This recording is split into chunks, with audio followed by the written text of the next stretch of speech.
ઉત્તરાખંડના રૂરકી શહેરમાં એક અનોખો અને કડક વિરોધ જોવા મળ્યો। કોંગ્રેસના ધારાસભ્ય વિરેન્દ્રએ એવી કાર્યવાહી કરી જેનાથી સમગ્ર વહીવટી તંત્ર હચમચી ઉઠ્યું। સ્થાનિક લોકો છેલ્લા ઘણા સમયથી વારંવાર થતી વીજળી કપાત, અનિયમિત સપ્લાય અને અધિકારીઓની બેદરકારીથી પરેશાન હતા।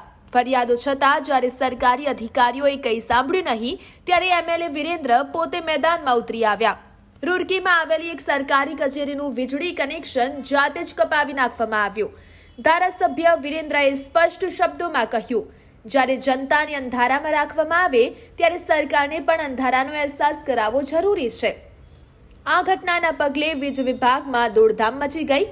વહીવટી તંત્ર પર સવાલો ઊભા થયા અને રાજકીય ગરમાવો વધી ગયો।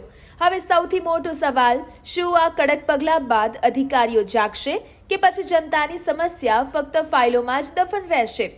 આ વીજળી કપાત નથી, આ તો બેદરકારી સામેનો પાવર કટ પ્રોટેસ્ટ છે।